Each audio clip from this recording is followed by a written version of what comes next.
if you're thinking about getting into pouring, it's a good idea. It's a nice stress reliever, and I'm just really enjoying it. And I thought that I would try a bloom from everything that I've learned from all the other pourers on YouTube. All right, well, let's get started. Today I have a 14 by 14 canvas that I have already poured on, and I didn't like it, so I scrubbed it. First, let's start with making sure that we are level, and I have to prop it up with objects to get it to be level, because this pan that I use to pour on has seen better days. I'm working with what I got, and I'm sure there's a lot of you out there that can relate.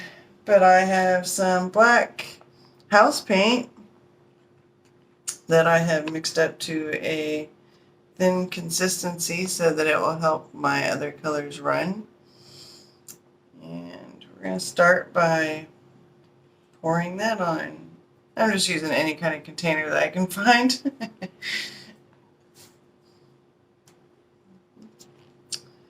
I'm going to pour it in the middle and then kind of go in a spiral outwards. I want to make sure that I get the edges, and I probably use way too much paint, but hey, one of my last paintings I didn't use enough, and it was a really large painting, and it just ended up being a really terrible thing. So I'm just going to use a spatula. I have another tool that I use sometimes, but it's in the sink right now with paint all over it. It needs washed. I haven't gotten that far. But the spatula works pretty good. So I'm just going to make sure that I cover my canvas, because sometimes when I tilt, I don't get it everywhere, and then I have to go back over and use the paint in a squirt bottle and get around the edges and stuff. I just like to try and get as much as I can before I start putting the colors on. I kind of like it to be, thick, so that I know that when I torch it or whatever, it's not going to like dry my paint. I've had that happen. It's like, why is my paint not moving? Because the paint underneath was too dry, and basically like not having any paint on there at all. Okay, I think we are good. Okay, and while got it like this, I'm going to go ahead and torch, because I see a bunch of bubbles. Torch real quick. Get these bubbles out of there. I got a lot. I just mixed up this paint.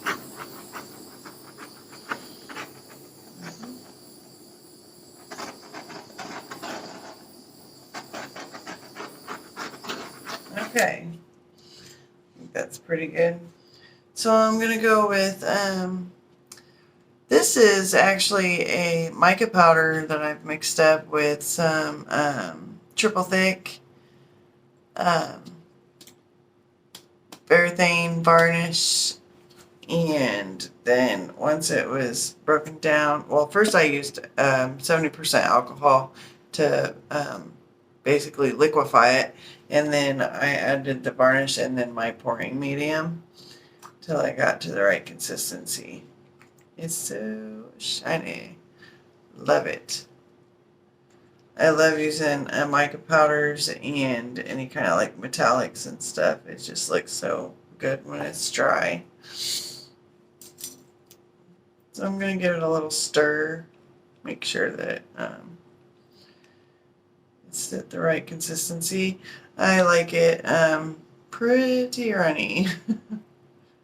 Most of my colors are in bottles, but I have run out of bottles because I have mixed up like almost all the colors I have just to have them ready. I like them to be ready. So we're going to go ahead and just put a little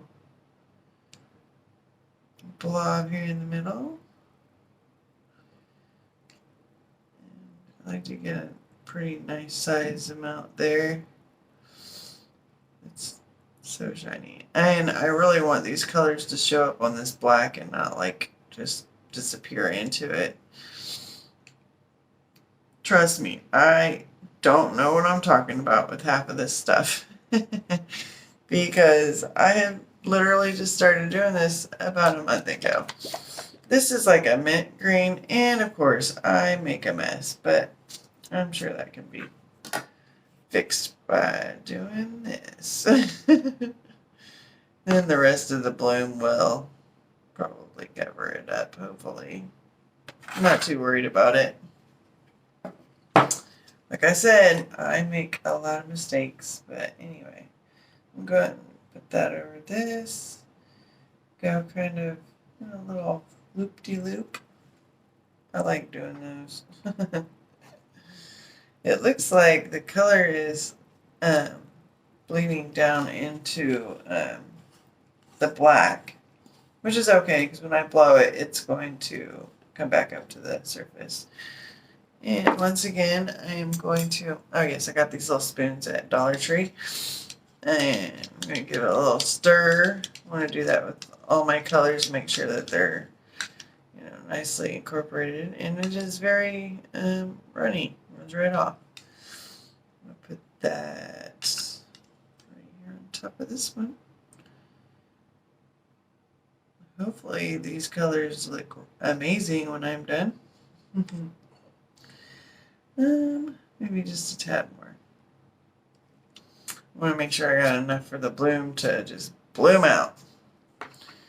Okay, and now this is, I call it pearl pink, but I used a like pearlescent white and then pink mica, and I got this. And by the way, I used some off-brand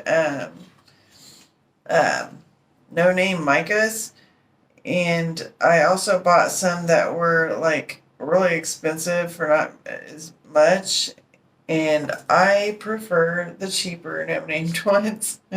They've got a lot more colors. They're just more shiny, and so when you're thinking about buying micas, more expensive is not always better.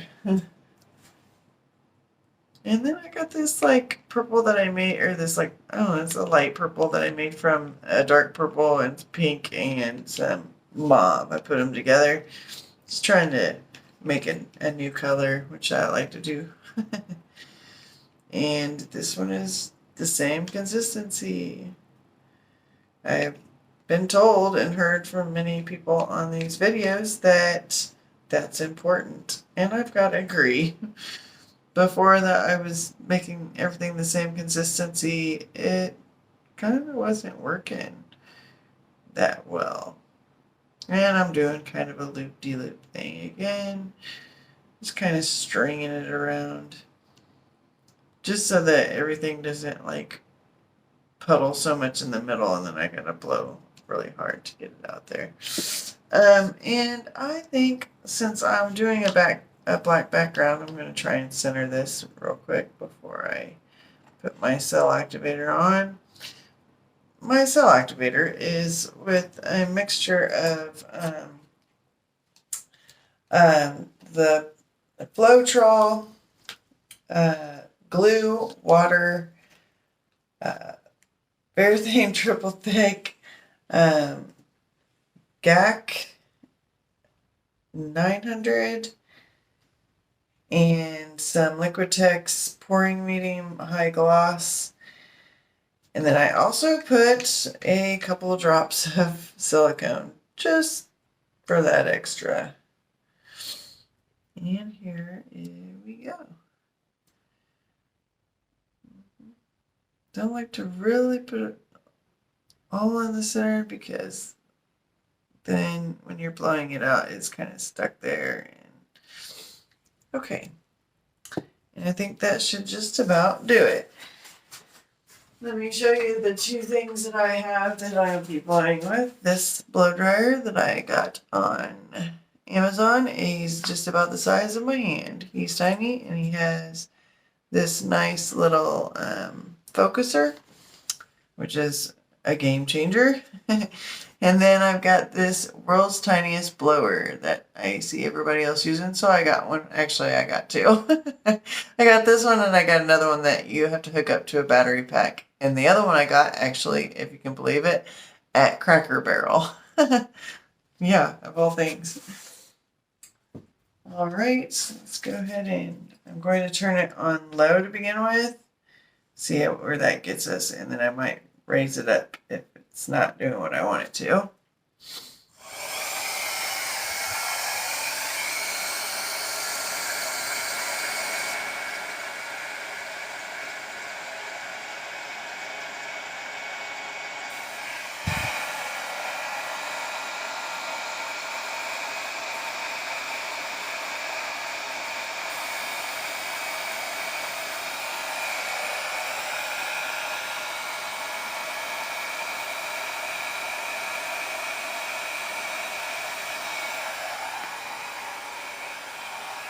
I might have blown a little too deep on that one.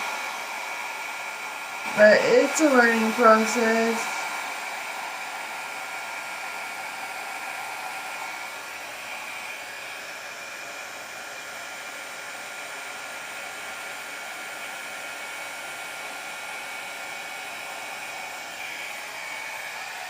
Okay. Let's see. One more over here.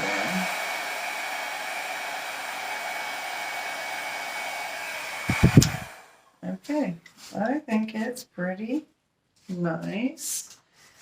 And then I'm going to take this little guy here, my little tiniest leaf bloater, and make some little wispies. And he's a pretty powerful little guy. You gotta be kind of careful with him.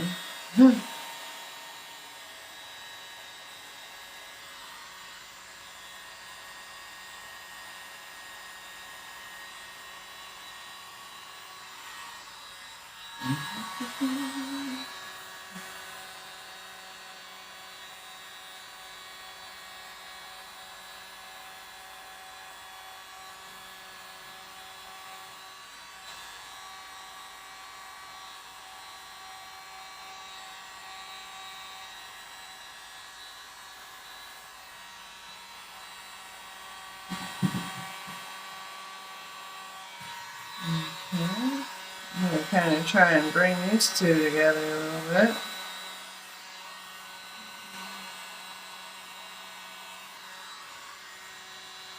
And these two. Just a little bit, and then I'm going to take this straw and get in the middle a little bit. There's quite a lot of cells. And I'm telling you, I've only been doing this for approximately a month. And, well, there has been a lot of mistakes and a lot of trial and error. And, oh, let me apologize for the angle of my camera. That was a difficult thing to try and figure out how to get my camera to sit where it would show the painting that I was working on, and it's on this little suction cup stand that I got from Dollar Tree. I get a lot of stuff from Dollar Tree, but and so sometimes it starts leaning and sometimes it will just fall off there altogether.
Okay. And you seen that I was like blowing really slow and kind of moving my straw around in circles. Just, I kind of like to do that because it hits more areas at one time. And now, let me see if I can find my little, found this at, well, there goes my camera. Hold on just a second. Let me see if I can fix this guy. He's literally suction cupped to the screen of my camera, or my phone. So I'm going to, I got this at Dollar Tree too, and it's some kind of dotting tool, but I got it when I was doing my fingernails and I thought it would help with that, but yeah, it got reassigned. Found a new home. So I'm going to drag these in this way. And yes, I will be using my shirt.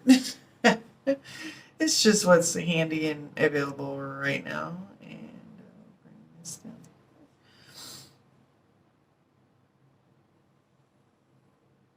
Okay.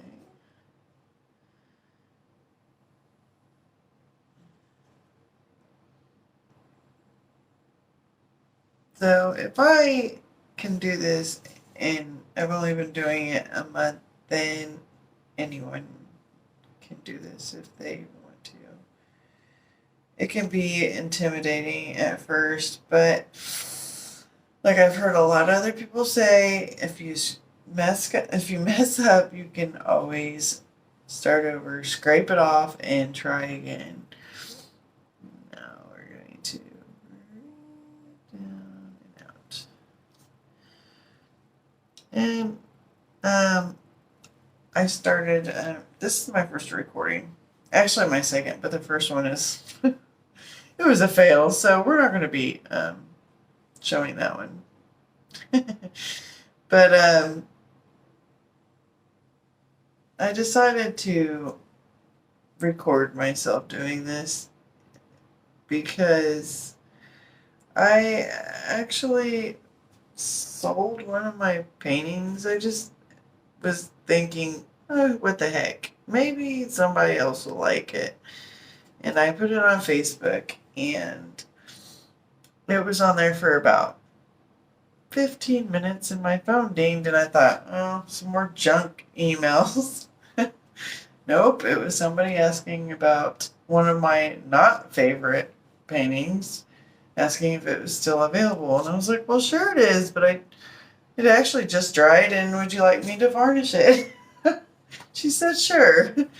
But so that just gave me the idea that maybe I need to do something with this. It was really just a stress reliever and a hobby, but if I can make a profit from it, then by all means. And I'm going to try and tilt it a little bit. I'm not very good at the tilting thing yet, so as soon as it starts to look a little wonky, I'll probably just put it on my spinner, which I have always had a spinner. So I guess I was lucky in that way, but okay, so I'm not going to tilt it much more, but I am going to, there goes my camera again. Sorry. I'm going to torch it because I see some bubbles, and I'm going to get rid of those. And hopefully it doesn't make any little white spots pop up. That happens to me sometimes. Hopefully it just like gives me some more cells. I love the cells. That's what sold me on this. This hobby was the cells. Oh, yep, got me a couple bubbles there. And I do see some little spots popping up, but I think they'll go away when I spin it. Alright, I'll be right back. I'm going to put on the spinner, and then I'm going to grab you and bring you over there so you can see what I'm doing.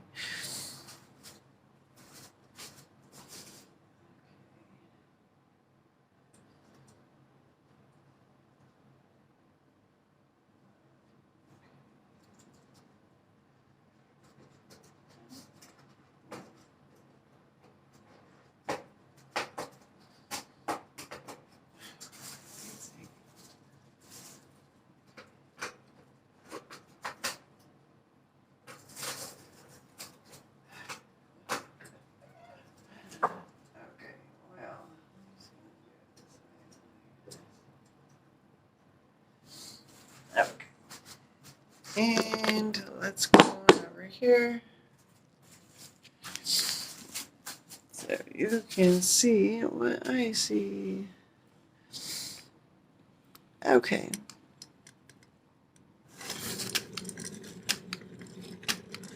And I just put it in a box, you know, and then put a tarp around it. So you see how it just kind of went off one side, kind of. So I'm gonna try and like center it back up a little bit. I hope I'm getting this in there. I'm not very good at you just do it like this. And now it's kind of running that way, so see if I can get it on there a little better. The problem is I have a pan underneath on my spinner because of something else that I was spinning, and it's kind of popping this up in the center.